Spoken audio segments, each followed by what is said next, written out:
Boa noite a todos.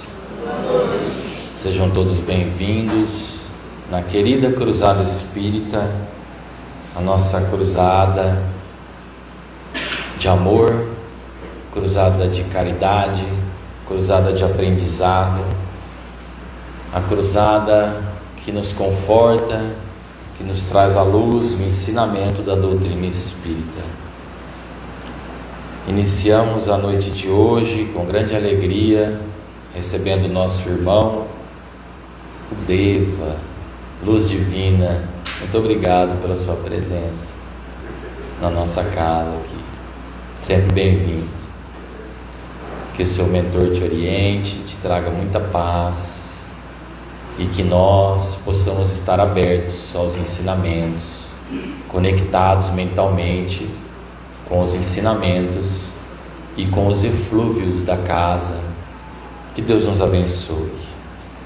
Pai de bondade infinita, estamos aqui mais uma noite sob sua guarda e sob sua proteção. Cremos em Ti, Pai de amor, Pai de bondade. Tudo revela o seu poder, tudo revela a sua bondade. Que nós possamos enxergar esta harmonia do universo, que possamos compreender a sua sabedoria, a sua prudência, o seu amor por nós, e que possamos entender que a partir do desenvolvimento das nossas faculdades, do aprendizado e do desprendimento de si mesmo, que vamos ganhando terreno na encarnação, no processo de educação e de melhoria de cada um de nós. Que possamos olhar com gratidão todas as suas obras, Pai Divino, porque em tudo lá fora está escrito o seu nome e o toque da sua bondade e da sua perfeição. Que possamos deixar de ser cegos quando as aflições cheguem até nós e possamos compreendê-las como degraus de um processo de melhoria, e ao sairmos daqui, praticarmos a verdadeira religião lá fora, aplicando o cristianismo revivido através de Jesus Cristo e do Espiritismo Consolador. Pai de amor, derrama sua misericórdia e sua piedade sobre todos que estão cegos e surdos ainda da sua doutrina, possam te entender e praticar o Evangelho de Jesus. Que hoje, mais uma vez, possamos dar mais um passo neste processo de melhoria, deixando para trás o homem velho, arcaico, cheio de vícios, para renascimento do homem novo, esperançoso na fé e na certeza da vida futura, onde os mundos felizes nos esperam, com certeza. Que Jesus nos oriente, nos governe e possa fazer parte da nossa vida, do nosso cotidiano, das nossas atitudes, dos nossos pensamentos. Em nome de Deus, iniciamos a primeira parte na Santa Paz do Senhor com o nosso irmão Deva. Que assim seja.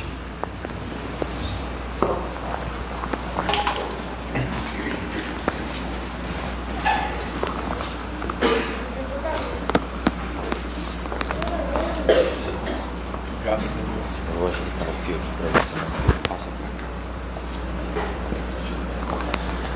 Boa noite a todos.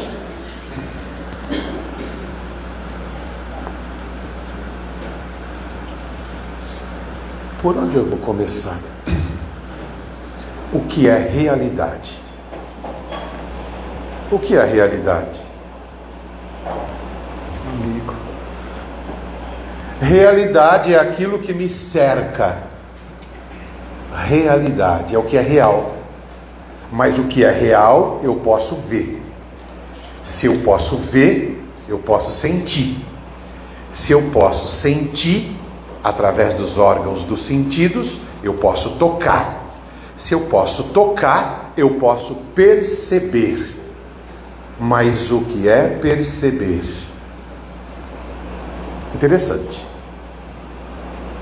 A realidade é aquilo que me distingue, é aquilo que me situa no mundo. A realidade é a concepção das coisas que eu abraço, que eu acredito, que eu me envolvo, onde eu me desenvolvo.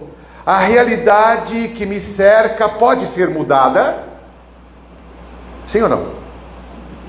Quando é que eu mudo a realidade que faz parte da minha vida? Quando eu me apodero de conhecimentos novos. Veja, quando eu conheço uma filosofia, a vida vai se transformando a ponto de eu ver as coisas reais sob um prisma filosófico. Existe isso? Existe. Quando eu ouço uma música boa, aquela música altera a realidade da minha mente.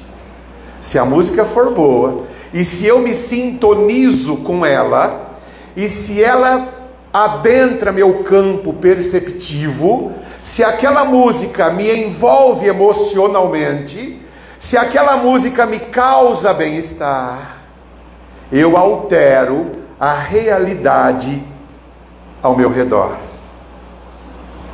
Eu começo a perceber na letra da música o conteúdo emocional que o artista quis colocar para embalar a minha fantasia, a minha quimera, minha utopia, meu sonho, meus devaneios, minhas ilusões, as quais me alimentam no dia a dia. Qual é a minha realidade? A minha realidade é aquela para a qual eu tenho olhos de ver. Tem pessoas que não conseguem ver a realidade, vivem no irreal, no imaginário, no sonho, na fantasia. São pessoas que pisam nas nuvens. Já viram isso? Elas não têm coerência, não têm lucidez, falam sem base. Para isso, ingressou na terra um homem de nome Jesus, a fim de nos situar na realidade. Mas como é que Jesus fez isso? Quando ele estava perto de um poço que tinha uma samaritana, ela estava na calada da tarde, porque ninguém ia pegar água naquela hora. Ela foi, porque ela era uma mulher mal vista, ela era uma mulher malquista. Como é que é isso? A nossa realidade mental faz com que nós enxerguemos as pessoas do jeito que nós as dimensionamos. Quais os critérios que eu utilizo para mensurar a realidade? Olha que interessante esse assunto. Onde ele foi tratado? Nós estudamos isso no Centro Espírita em Paraíso, em 1995, 96, através de uma obra de Joana de Ângeles, psicografada por Divaldo Pereira Franco, que se chama O Homem Integral, digna de ser lida. Depois, nós fomos pesquisar na nossa casa uma obra ditada por André Luiz para Francisco Cândido Xavier, que se chama Libertação, num capítulo que se chama Numa Cidade Estranha.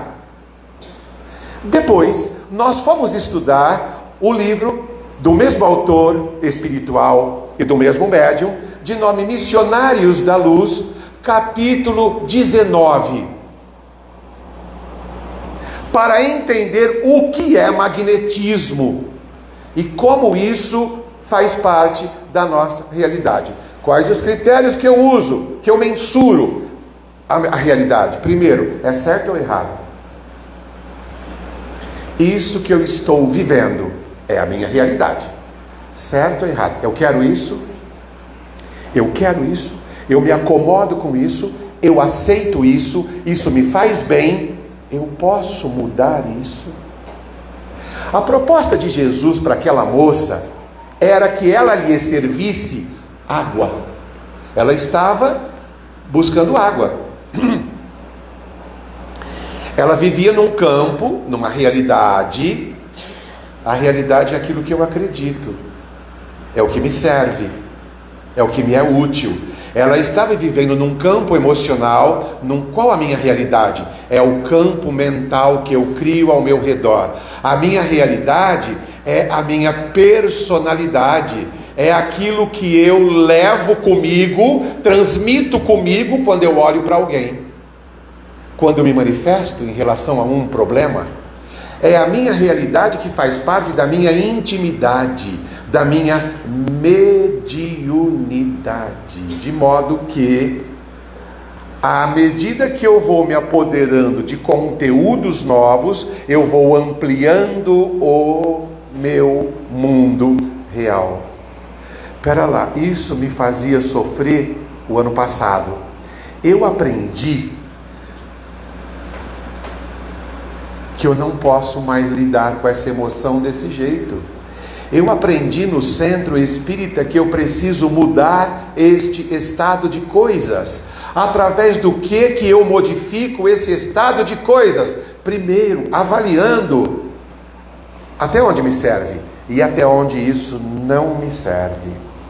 É interessante que nós vamos desencarnar e do lado de lá, em Júpiter, no mundo astral, na erraticidade, no umbral, onde quer que seja, no espaço, nós estaremos digladiando, brigando, sondando, perscrutando, estudando a nossa realidade, porque ela faz parte da nossa espiritualidade. De que mundo eu vi? Essa questão de se analisar é bem assim, o que é que eu estou fazendo aqui? Por que eu estou aqui? E depois daqui, o que eu espero de mim? Já fizeram isso? Quando ele pediu para a moça que servisse água, ela disse: mas eu não posso te dar água, você é judeu? Eu não posso, eu sou uma mulher que, enfim, se eu te der água, eu não tenho assim condições. Às vezes nós nos sentimos muito pequenos frente a um fato e nos sentimos inúteis, incapazes de auxiliar. Ele disse assim para ela: mas não é essa água. A água que eu quero é a água da vida. É a água... O que ele quis dizer com isso? É a água que não mata apenas a sede do corpo. É a água que, quando você toma, ela mata a sede do espírito. Qual é a água que a gente precisa beber para alterar a nossa realidade espiritual? O conhecimento. Não tem outra forma. Não há outra fórmula de você mudar o que te cerca, senão através do conhecimento. A casa espírita prima pela instrução. Por quê?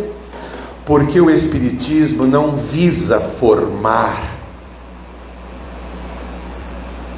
criaturas para carregar vela, para iluminar o outro. O Espiritismo busca a formação de homens que mudam o comportamento. A reforma íntima é isso. Como é que eu mudo o meu comportamento? Primeiro, eu vou ver como é que eu sou. O que eu ando pensando a respeito dos outros? Que tipo de mensagens eu ando passando aonde eu falo? Que tipo de conversa eu ando tendo no WhatsApp? Que tipo de pensamentos rodeiam a minha realidade? Onde eu estou imerso? Eu ainda uso desculpismos para fugir de determinadas situações. Eu enfrento com denodo. Eu tenho argumentação nova diante de um problema difícil para resolver. Eu tenho fé, eu tenho estrutura, eu tenho base, eu tenho conhecimento. Eu posso mudar tudo o que chega às minhas mãos. Realidade, originalidade, criatividade, caridade, fraternidade. À medida que ela viu e ouviu aquele homem falando daquele jeito, ela esperava que o Nazareno ainda fosse aparecer. E ele disse: eu sou o Cristo. Por isso é que eu estou te falando desta água promissora. Mas ele usou um líquido, água. O que faz a água? Olha a sabedoria daquele homem para mudar a realidade da vida das pessoas. O que mais Jesus fez na terra foi tentar mudar a nossa realidade mental. Tanto que disse: tem que ter olhos para ver, ouvidos de ouvir. Como é que ele se situava? Em todos os momentos ele buscava alterar todo o cenário. E ele disse assim para ela: você vai na sua casa e busca o seu marido e traga-o aqui para que a gente possa conversar. Mas eu não tenho marido, eu vivo com um homem. Ele disse: você já teve 5 maridos. A partir daí ela começou a descobrir nele uma profecia. Mas como é que você sabe da minha vida íntima? Aí ela começou a perceber que se tratava de um homem capaz de mudar-lhe todo o comportamento. Saiu envolvida por essa boa nova e anunciou que o mestre estava entre eles. De outra feita, ele passava por uma vila e os circunstantes, as pessoas eram muitas que queriam mudar a realidade. Mas o que é mudar a realidade? Eu quero me curar, eu quero sarar, eu quero parar de pensar assim, eu quero parar de ser assim, tão nervoso, tão inquieto, tão ansioso, tão depressivo, tão inglorioso, tão injusticeiro. Eu quero parar de ser assim, tão certeiro, tão obsessor, tão possessivo, tão materialista. Minha realidade. A gente usufrui daquilo que nos cerca, e o que nos cerca é o que está no nosso emocional, nosso espírito. Essa é a nossa realidade. Do que você se alimenta, né? Aí então chegou um moço que era cobrador de imposto, que ninguém gostava dele e que se chamava Zaqueu. Mas ele queria, no fundo, os estudos evangélicos, uma análise filosófica do comportamento intrínseco de Zaqueu, é que ele queria mudar a vida dele. Imagina ser detestado por todo mundo. Você cria um hálito mental horrível. Você cria uma atmosfera real ao seu redor, que ninguém quer ficar perto de você. É como uma pessoa que reclama de tudo, que nunca está disposta para nada. Nada a agrada. Você tem que viver. É exaustivo, quem quer? Ele disse: eu quero vê-lo, eu quero tocá-lo, eu quero percebê-lo. Veja que quando a gente quer mudar a nossa realidade, a gente se imbui de uma coisa que se chama elemento volitivo. Como se chama isso no Evangelho?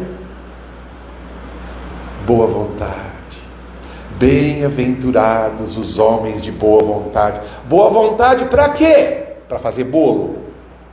Para namorar? Boa vontade para mudar as coisas que me cercam, dando-lhes uma outra conotação. Não vou mais pensar nisso, eu não quero mais ser assim, eu não vou mais vibrar nessa sintonia. Aos poucos eu vou conhecendo uma outra realidade. A Teresa me falou agora há pouco da instituição do estudo do livro dos médiuns aqui. Gente, venham, dobrem, façam tudo o que é possível, venham para saborear as páginas salutares de O Livro dos Médiuns. Ali você vai entender como se constrói no mundo espiritual laboratórios, como é a vida depois da matéria. Interessante. Venha. À medida que você vai conhecendo a intimidade, a filosofia, a ciência, a fenomenologia inserida ali, através de experimentos feitos por Kardec, você vai sair daqui assim, quer ver? Nossa, olha aquela irmãzinha pedindo esmola, não tenho pena dela não. A realidade dela é essa. Ela precisa dessas circunstâncias. Olha aquele ali cego. Por quê? Nós vamos percebendo que todos colhemos aquilo que efetivamente plantamos. Embora a colheita seja, o plantio voluntário, a colheita seja obrigatória, e que tudo na vida é regido por uma lei de causa e efeito, e vai. Como Zaqueu queria olhar para Jesus e ele era baixinho, e quando a gente não é gostado na sociedade, a gente às vezes se esconde, mas não consegue esconder os desejos que a gente tem. E o desejo dele era mudar de vida, mental, emocional, íntima, porque desde que o homem está na terra, ele está lutando contra as suas deficiências morais, de alma, crônicas, desajustadas. Ele subiu numa árvore. Ele subiu numa árvore. Quer ver Jesus alterando a realidade? Quer ver? Jesus passou, a multidão querendo. O que Jesus fez para mudar totalmente o cenário da vida daquele homem? Jesus sabia do coração de Zaqueu. Porque Jesus olhava para a gente e conhecia o que a gente estava pensando. Às vezes nós estamos com uma pessoa do nosso lado, nós conseguimos, por causa da nossa realidade mental, da nossa mediunidade, da nossa perceptibilidade, saber o que a pessoa está pensando antes dela falar. Os olhos anunciam, o tecido epitelial da pessoa comunica, às vezes. O tecido epitelial é a pele, mais do que ela está querendo falar. O sorriso, o cabelo, a roupa, o jeito de andar, o jeito de se expressar, o vocabulário, os gostos que a pessoa tem. Nós estávamos, um parênteses, estávamos numa festa esses dias, e nós temos essa mania, quando nós estamos num lugar que tem muita gente, observar tudo, até o sapato que a pessoa está usando, é reparar. Mas se tem uma coisa que nós aprendemos no centro, é reparar. Para que a gente comece a se educar e reparar que tipo de espírito está se aproximando de mim. Porque quem não repara nada, não repara nada. A realidade é assim, vazia. Não repara nada. Mas você não vê nada? Não. Você não sente nada? Não. Você não pensa nada? Não. Você não quer nada? Não. Para que está na terra essa criatura? Para nada. Tem gente assim? E achando que está fazendo grande coisa. E a gente estava sentado ali e tinha uma moça cantando. Tem pessoas que cantam e encantam. Tem outras que cantam e espantam.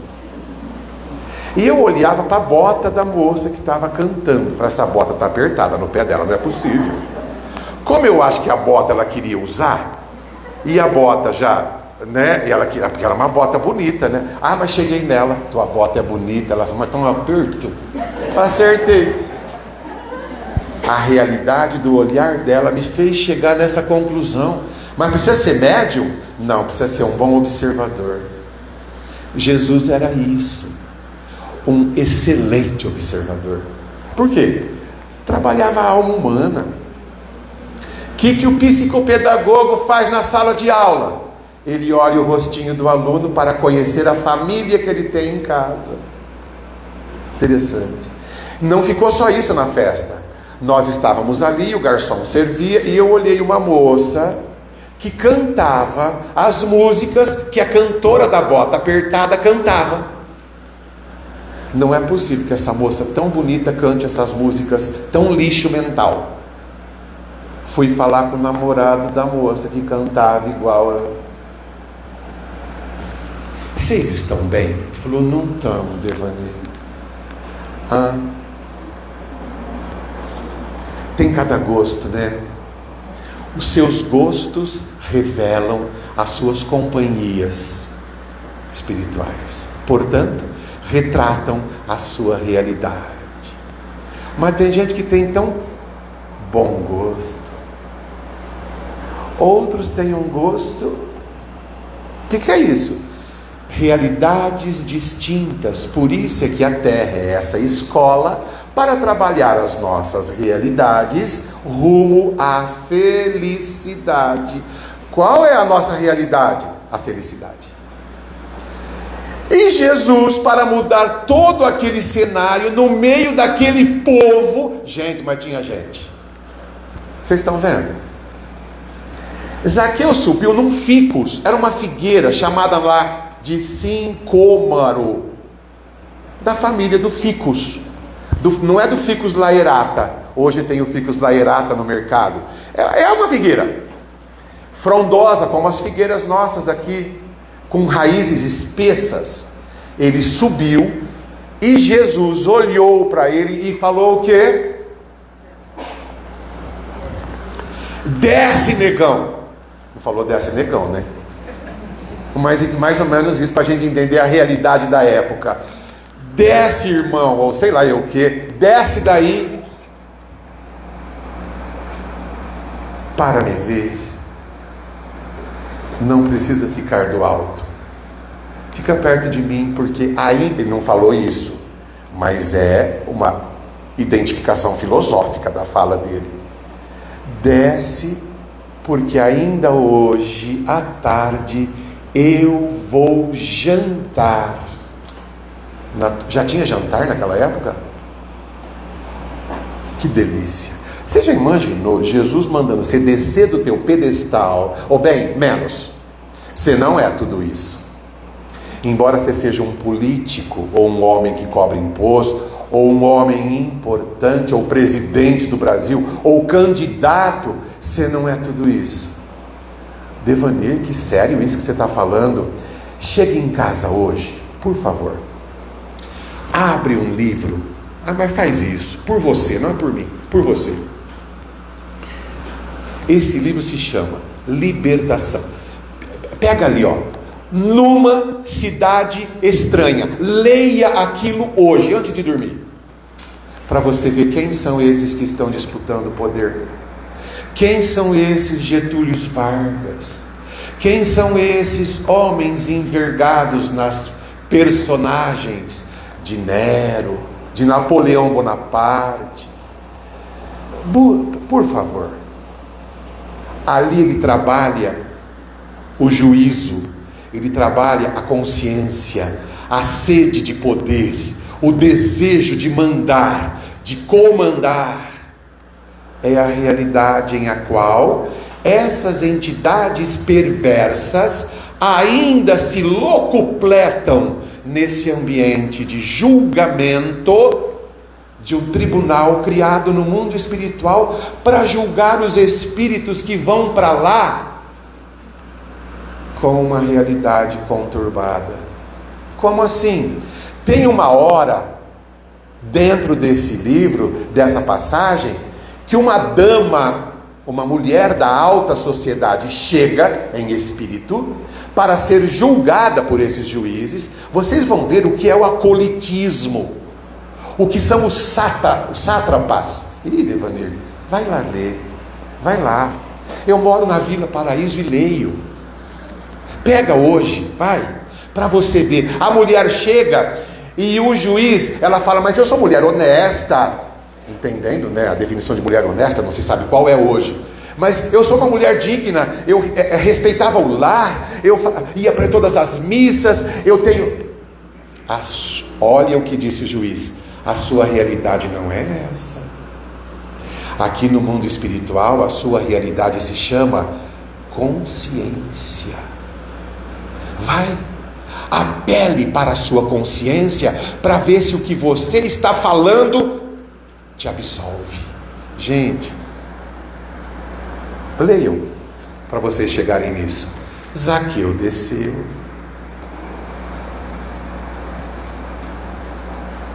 O que fez o povo? Olhe o povo. O que o povo falou quando Zaqueu desceu?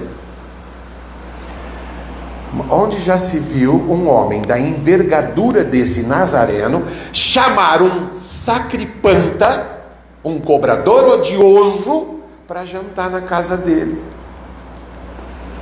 É isso que o povo fala? É difícil, mas nós não queremos a felicidade e a transformação da realidade do outro, porque a nossa está embotada. Quanto mais ignorantes a gente está, mais ignorante a gente quer perto da gente. Os traidores, eles se envolvem em clãs, em famílias, em grupos, em guetos de traidores. Eles comungam da mesma realidade mental, emocional, espiritual, íntima. Que tipo de gosto eu tenho ou ando tendo? Existem teses do Evangelho que a gente traz para o nosso dia. Quando Maria de Madalena chegou, olha esse homem mudando a realidade das pessoas. Será que Jesus é capaz de mudar a minha realidade, a sua?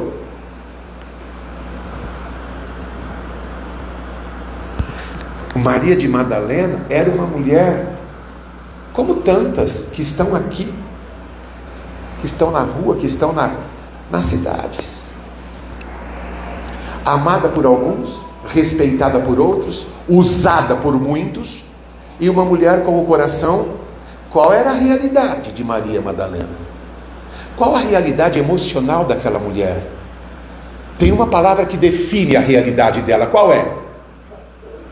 Um adjetivo: tristeza.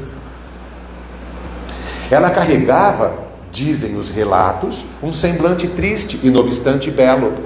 Porque há pessoas que sejam belas, bonitas, fisicamente, mas carregam a alma entristecida. Por que a alma se entristece? Muitas vezes porque não aceita a realidade. Outras vezes porque não administra a realidade. Não consegue, não sabe, não busca ajuda.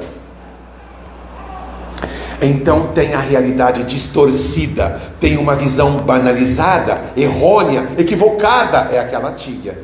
Uma visão equivocada da felicidade, achando que a felicidade estava em distribuir prazeres para os parceiros de alto escalão político que lhe procuravam na fazenda e recebiam dela o perfume de nardo que ela fabricava.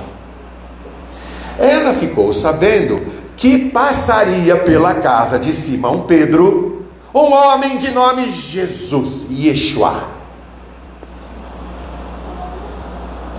Ela queria então o quê? Gente, o que nós estamos fazendo aqui no centro, hoje, agora, nesse momento? Qual a nossa finalidade aqui? Qual o nosso objetivo aqui? Tomar o passe? Mudar o foco? Mudar meu jeito de viver, de pensar, receber uma ajuda, pensar em alguma coisa nova para amanhã, buscar instrumentos para atender alguém que esteja sofrendo, para poder minorar o meu sofrimento. Ela pensou nisso. Eu vou lá, porque eu sinto que ele tem. Interessante, né? Por que eu vou me casar com você? Eu não sei. Por que eu me casei? Por que eu gosto de você, olhando nos seus olhos, intimamente te digo, não consigo ficar sem você? O que me fez? O que é isso? Que interessante isso. Por que você me faz tão feliz?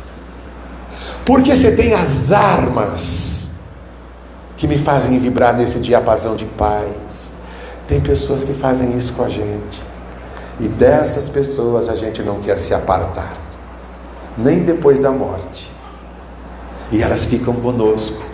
E Jesus tinha isso, era um fleuma. O que é isso?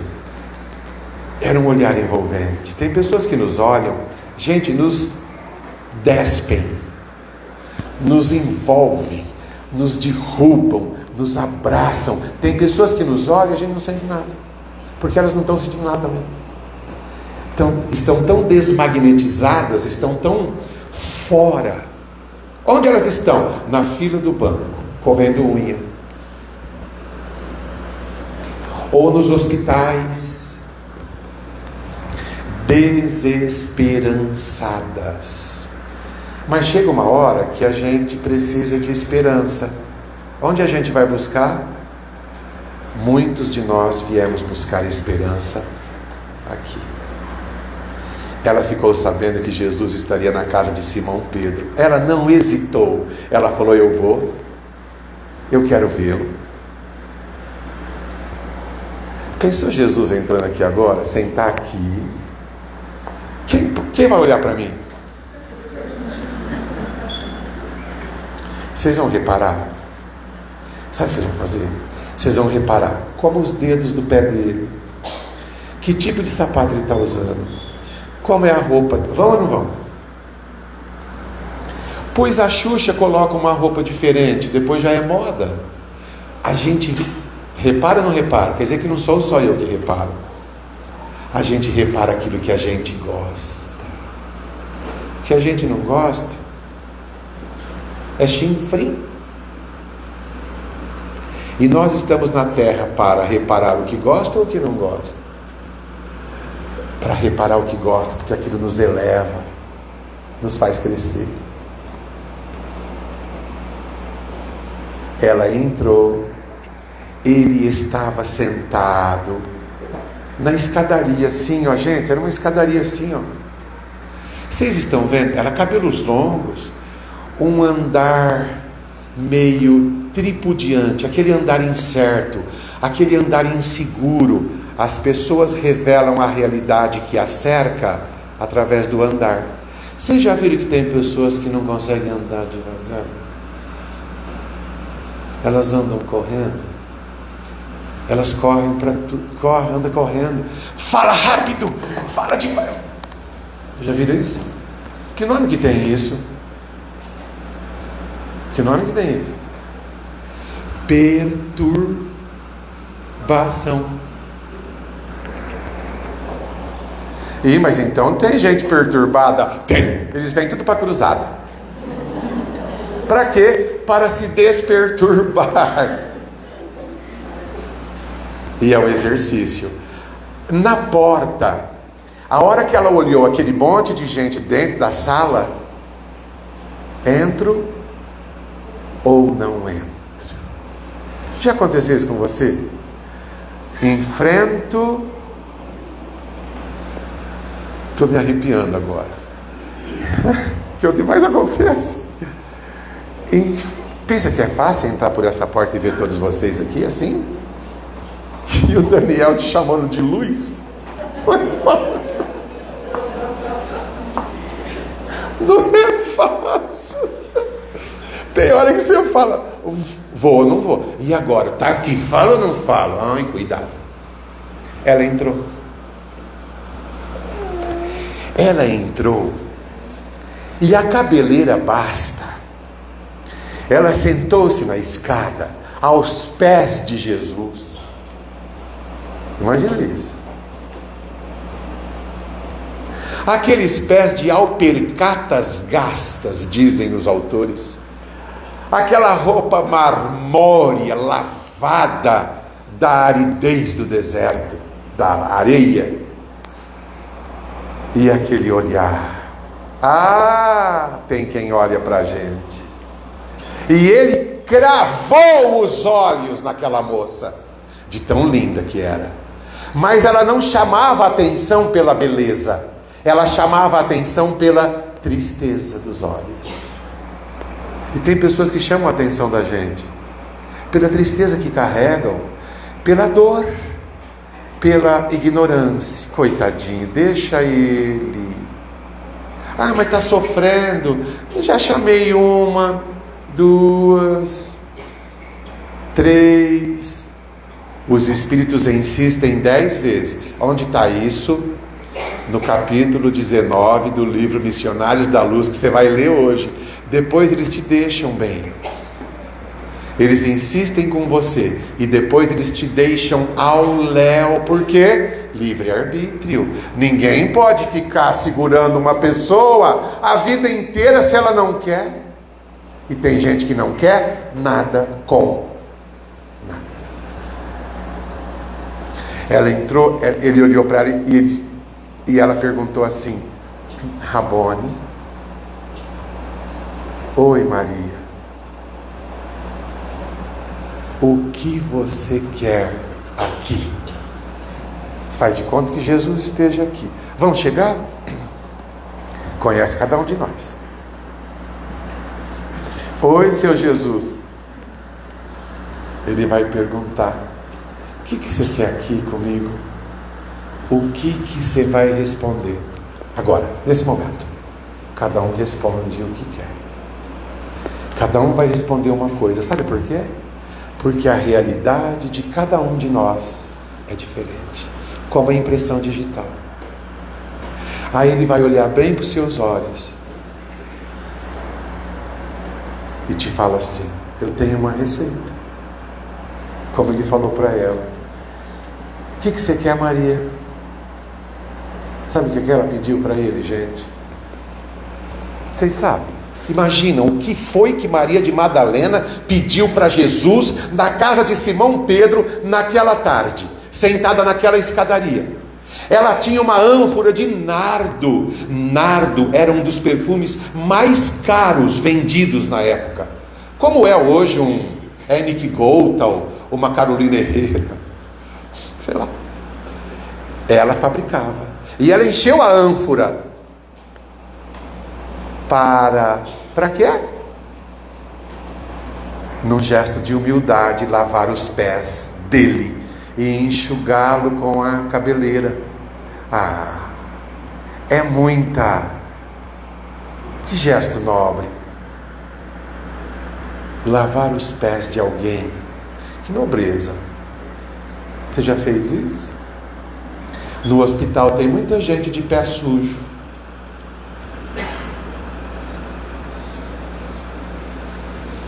No asilo, na casa do idoso, aqui.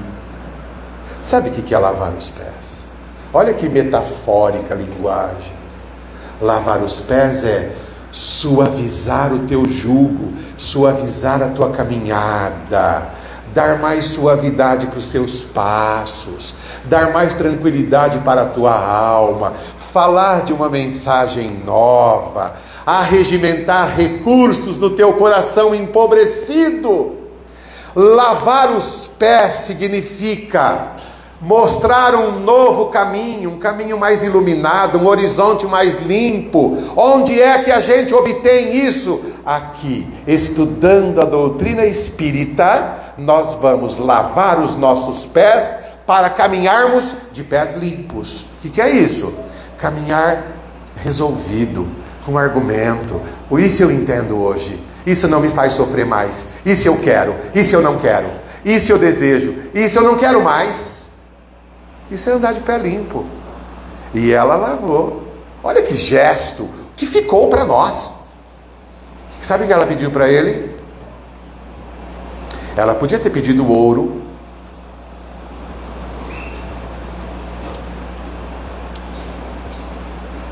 Quero ser feliz. Ame, Maria, ame. Não, Senhor, eu já tive meu ventre varado milhões de vezes. Eu não tenho a quem amar, não tenho ninguém. Ama o filho do colo alheio. O que é amar?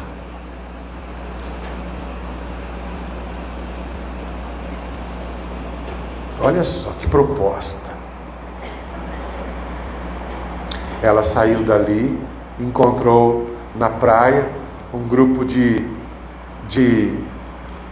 assírios, já depois da crucificação de Jesus, que vinham atrás do homem para mudar-lhes a realidade da lepra,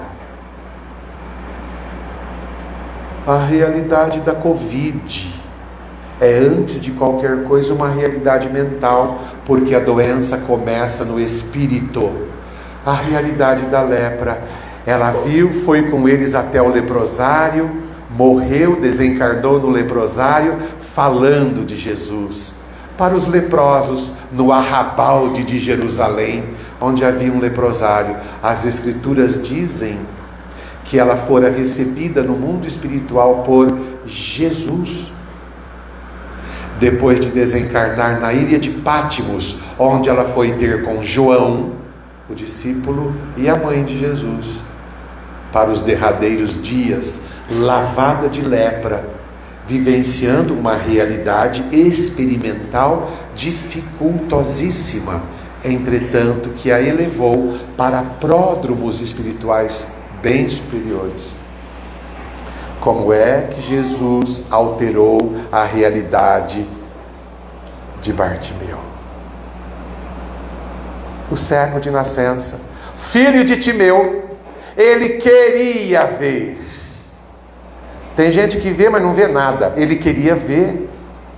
Ele chegou, gritou Rabone no meio do povo. E Jesus então foi-lhe ao encalço, passou as mãos nos olhos e ele passou a ver, mudando totalmente a sua realidade. Nesta noite, a nossa proposta é que Jesus possa mudar a sua realidade. Como? Busque-o. Mas como? Vem para cá, vem estudar, vem sentir Jesus aqui sentado, uma figura tranquila, comum, simples, que poderá te ouvir e transformar a tua realidade, através de métodos que você nem vai imaginar quais sejam. Depois que você sair daqui hoje, porque você tem um pedacinho de si no mundo espiritual, você vai sonhar. Todos nós vamos sonhar hoje. Vamos ver que tipo de sonho vamos ter. É onde estará mergulhada a nossa realidade, o nosso desejo, a nossa vontade. A partir daí, nós começaremos a dar um curso. Vou começar. Eu preciso começar. Eu preciso mudar. Eu necessito alterar. Eu vou começar. Para que um dia eu possa falar para quem queira me ouvir. E em me ouvindo, me ajuda a evoluir. E evoluir comigo. Essa é a proposta nossa. Mudamos a nossa realidade. E hoje estamos aqui, mergulhados nesta realidade, que eu posso chamar de felicidade. É o que estamos sentindo agora. Obrigado, meus amigos. Ela falou para parar. Precisa parar. Obrigado, meu amor. Obrigado, meus queridos. Acabou, Daniel.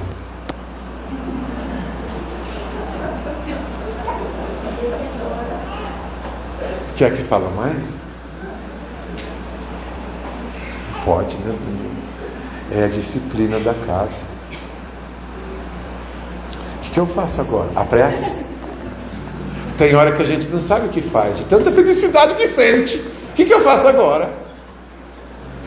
Sabe a noiva olhando para o noivo lá na frente do celebrante, né? O que ela sente? Começa a reparar. O que as pessoas sentem? Na hora que você for para o passe, tenta sentir. O que eu estou sentindo agora? Não fica nulo não, pelo amor de Deus. O que eu estou sentindo? Que pensamento eu estou tendo? Senhor, obrigado pelo dia, pelo raio de sol que nos acaricia, pela brisa que corre limpa, tranquila. Obrigado, Senhor, pelo lar, pela casa, pelo berço, pelo quarto de dormir. onde eu posso sonhar, onde eu posso cantar, onde eu posso sorrir. Obrigado, Jesus, porque tem sido na nossa caminhada uma luz que não se cansa de irradiar, nos mostrando que há tantos caminhos novos para trilhar. Obrigado, Deus do Pai, porque temos uma família e dessa forma nós não nos sentimos uma ilha, perdidos, desencantados. Obrigado porque temos na nossa mesa o pão de cada dia, que vem do trabalho, da dignidade.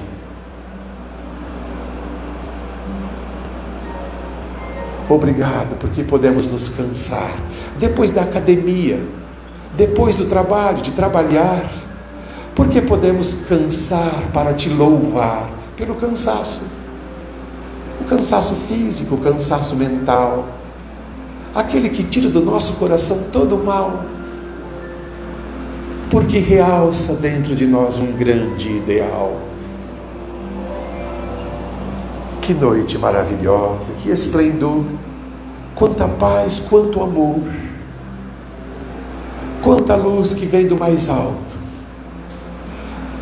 arejando nosso coração num sobressalto, assim, para dizer: Pai nosso que estais nos céus, santificado seja o vosso nome, venha a nós o vosso reino, seja feita vossa vontade, assim na terra como nos céus.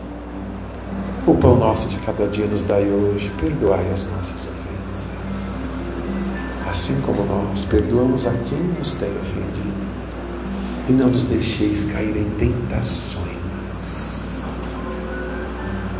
Livra-nos do mal, Senhor. Assim seja.